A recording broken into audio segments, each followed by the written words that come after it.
ಧರ್ಮಸ್ಥಳದ ಹೋರಾಟಗಾರ ಮಹೇಶ್ ಶೆಟ್ಟಿ ತಿಮ್ಮರೊಡ್ಡಿ ಅವರಿಗೆ ಪುತ್ತೂರು ಉಪ ವಿಭಾಗದ ಸಹಾಯಕ ಆಯುಕ್ತರು ಮೂರನೇ ಬಾರಿಗೆ ರಾಯಚೂರು ಜಿಲ್ಲೆಯ ಮಾನ್ವಿಗೆ ಗಡೀಪಾರು ಆದೇಶ ಹೊರಡಿಸುವ ಮೂಲಕ ಶಾಕ್ ನೀಡಿದ್ದಾರೆ. ಪುತ್ತೂರು ಸಹಾಯಕ ಆಯುಕ್ತೆ ಸ್ಟೆಲ್ಲಾ ವರ್ಗೀಸ್ ಅವರು ಈ ಮಹತ್ವದ ಆದೇಶವನ್ನು ಹೊರಡಿಸಿದ್ದಾರೆ.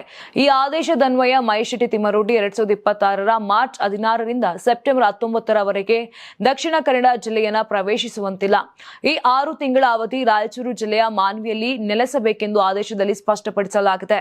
ನೀವು ಸಣ್ಣ ಆಗ್ಬೇಕಲ್ವಾ, ಅದು ಒಂದು ಉತ್ತಮ ಆಹಾರದಿಂದ ಸಣ್ಣ ಆಗ್ಬೇಕಲ್ವಾ. ಪ್ರತಿದಿನ ನಮ್ಮ ಜೀನಿ ಸ್ಲಿಮ್ ನ ಯೂಸ್ ಮಾಡಿ ಯಾವುದೇ ಸೈಡ್ ಎಫೆಕ್ಟ್ ಇಲ್ದಂಗೆ ನೀವು ಸಣ್ಣ ಆಗ್ತೀರಾ. ತಿಮ್ಮರೊಡ್ಡಿ ಅವರಿಗೆ ಈ ಹಿಂದೆ 2ನೇ ಬಾರಿ ಗಡೀಪಾರು ಆದೇಶ ಹೊರಡಿಸಿದಾಗ ಅದನ್ನು ಪ್ರಶ್ನಿಸಿ ಹೈಕೋರ್ಟ್ ಮೆಟ್ಟಿಲೇರಿದ್ದರು. ಈ ಅರ್ಜಿಯ ವಿಚಾರಣೆ ನಡೆಸಿದ ನ್ಯಾಯಮೂರ್ತಿ ನಾಗಪ್ರಸನ್ನ ನೇತೃತ್ವದ ಏಕಸದಸ್ಯ ಪೀಠ ಆದೇಶವನ್ನು ಮರುಪರಿಶೀಲಿಸುವಂತೆ ಪುತ್ತೂರು ಎಸಿಗೆ ಸೂಚಿಸಿತ್ತು. ಪ್ರತಿವಾದಿಗಳ ಆಕ್ಷೇಪಣೆಗಳನ್ನು ಆಲಿಸಿ ಕಾನೂನುಬದ್ಧವಾಗಿ ಹೊಸ ಆದೇಶ ಹೊರಡಿಸಲು 3 ವಾರಗಳ ಕಾಲಾವಕಾಶ ನೀಡಿತ್ತು.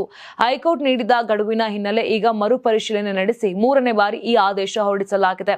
ಇನ್ನು ಮಹೇಶ್ ಶೆಟ್ಟಿ ತಿಮ್ಮರೊಡ್ಡಿ ಅವರ ಮೇಲೆ ಸಾರ್ವಜನಿಕ ಶಾಂತಿ ಭಂಗಕ್ಕೆ ಕಾರಣವಾಗುವಂತಹ ಪ್ರಚೋದನಕಾರಿ ಭಾಷಣಗಳು ಹಾಗೂ ವಿವಿಧ ಪೊಲೀಸ್ ಠಾಣೆಗಳಲ್ಲಿ ದಾಖಲಾಗಿರುವ ಕ್ರಿಮಿನಲ್ ಪ್ರಕರಣಗಳ ಹಿನ್ನೆಲೆ ಈ ಕ್ರಮ ಕೈಗೊಳ್ಳಲಾಗಿದೆ ಎನ್ನಲಾಗಿದೆ. 2ನೇ ಬಾರಿ ಹೈಕೋರ್ಟ್ ಮೂಲಕ ತಡೆಯಾಜ್ಞೆ ಪಡೆಯಲು ಯತ್ನಿಸಿದಂತ ತಿಮ್ಮರೊಡ್ಡಿಗೆ ಈ 3ನೇ ಆದೇಶವು ದೊಡ್ಡ ಹಿನ್ನಡೆಯಾಗಿದೆ.